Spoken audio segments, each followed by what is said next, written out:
Child neglect. What is child neglect?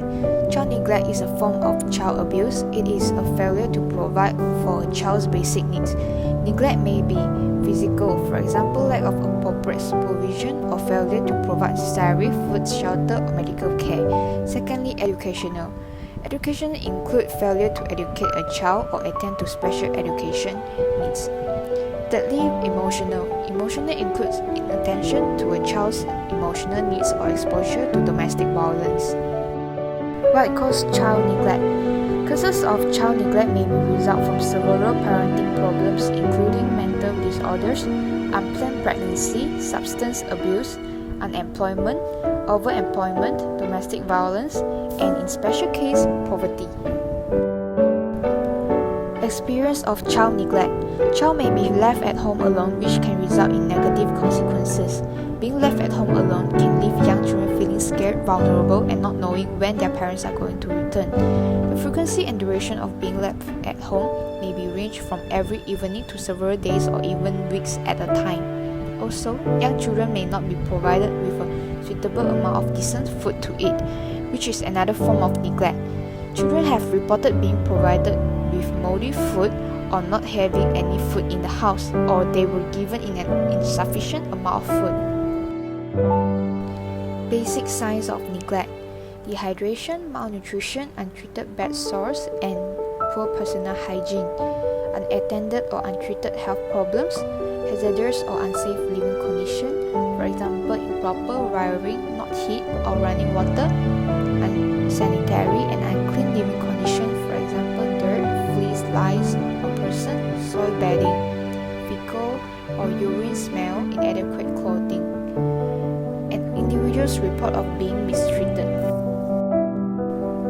Neglect can carry on in a child's life, falling into many long-term side effects, such as physical injuries, developmental trauma disorder, low self-esteem, attention disorders, violent behavior, and can even cause death.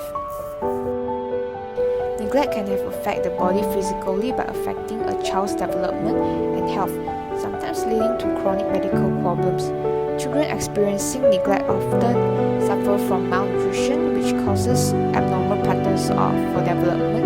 Not being given the proper nutrition at certain growth periods can result in stunted growth and inadequate bone and muscle growth. Brain functioning and information processing may also be affected by neglect.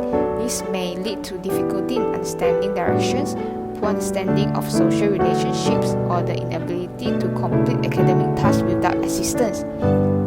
Neglect children or adults can have physical injuries like fractures or severe burns that go untreated, or infections, lice, and other signs of lack of care. There are many physical effects neglect can have on a person. Not only neglect associated with physical problems, it also has an effect on a person mentally, ranging from poor peer relationships to violent behavior. Not only is behavior affected, but the way a person looks at themselves, which can lead to low self-esteem and the feeling of being unwanted. Neglect is more severe in younger children when it comes to psychological consequences. Parental detachment can harm the child's development of bonding and attachment to the parents, causing the child's expectation to be the same when they get older, furthering the cycle of abuse. Too little parental availability can result in difficulties in problem solving, coping with stressful situations, and social relationships. Studies of neglected children show heightened levels of depression and hopelessness and higher incidence of suicide attempts. The effects of neglect on child development are collectively called deprivation, the absence of environmental inputs needed for development. The negative consequences of deprivation and neglect can be resolved or reduced through appropriate and timely interventions, but merely removing a young child from an insufficiently responsive environment does not guarantee positive outcomes. Children who experience severe deprivation typically need therapeutic intervention and highly supportive care to mitigate the adverse effects and facilitate recovery. How can parents, school, and community prevent child neglect from happening? Parents can seek for help if they need it. Problems such as unemployment or a child with special needs can add to family tension, and parenting is a challenging job on its own. No one expects you to know how to do it all. If you think stress may be affecting the way you treat your child, or if you just want the extra support that all parents need at some point, try the following. First, talk to someone. Tell a friend, healthcare provider, or a leader in your faith community about your concern, or join a self-help group for parents. Secondly is get counseling. Individual or family counseling can help you learn healthy way to communicate with each other. Thirdly, take a parenting class. Nobody was born knowing how to be a good parent. Parenting classes can give you the skills you need to raise a happy, healthy child. Fourthly, accept help. You don't have to do it all. Accept offers to help from friends, family, or neighbors, and don't be afraid to ask for help if you need it. How can the environment prevent neglect from happening? Avoid denial and remain calm. A common reaction to news as unpleasant and shocking as child abuse is denial. However, as a teacher, if we display denial to a child or show shock or disgust at what they are saying, the child may be afraid to continue and will shut down. As hard as it may be, remain calm and reassuring as you can. Secondly, don't interrupt or interrogate. Let the child explain to you in his or her own words what happened, but don't interrogate the child or ask leading questions. This may confuse and frustrate the child and make it harder for them to continue their story. It is important to pay attention to understand what the child is saying. Thirdly, understand the non-verbal cues. Sometimes it is necessary to observe the silence behind the child's behavior. They may fear of expressing or may become manipulating. Be respectful. Giving respect to each other can help in better trust building and bonding between teacher and students. Maintain confidentiality and privacy. Students should be given assurance for maintaining secrecy when it comes to their personal information and sharing. This helps in creating trust relationship. Encourage them. Reassure the children that they did nothing wrong. It takes a lot for a child to come forward about abuse. Reassure him or her that you take what is said seriously and that is not the child's fault. Establish connection and be empathetic. Being empathetic gives children reassurance that they are being heard. Sometimes only paying attention and showing concern can help children gain confidence and overcome their problems themselves.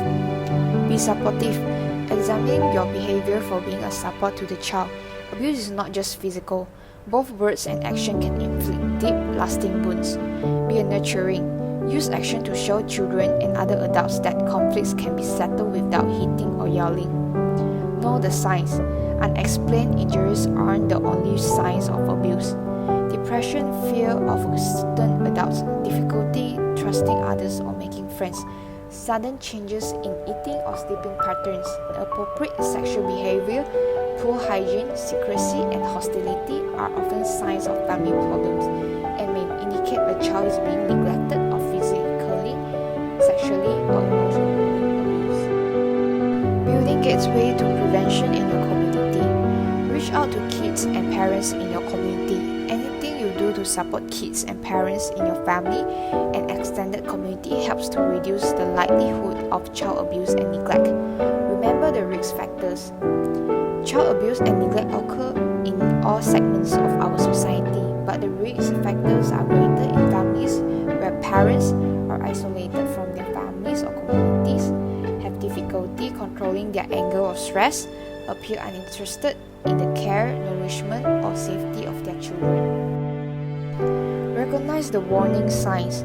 Some of the warning signs that a child might be abused or neglected include nervousness around adults, aggression towards adult or other children, inability to stay awake or to concentrate for extended periods. Report suspected abuse or neglect. If you suspect abuse or neglect is occurring, report it and keep reporting it until something is done. Contact Child Protective Service in your local phone book or local police department. Learn how your community supports children and families. The following programs may be offered through school, healthcare clinics, social service agency, or community or faith-based organizations. Parents education programs teach parents about child development and parenting skill.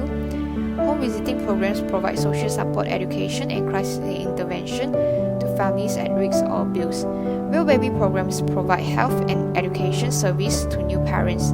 Childcare programs offer affordable childcare service. This may allow parents to maintain full-time job or stay in school while keeping their children safe.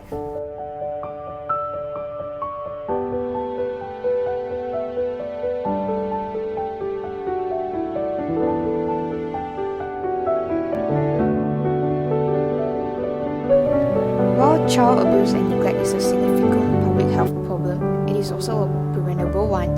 In order to protect children from this situation, it is necessary to develop preventive programs to raise awareness of their families, teachers, community, and to make legal arrangements.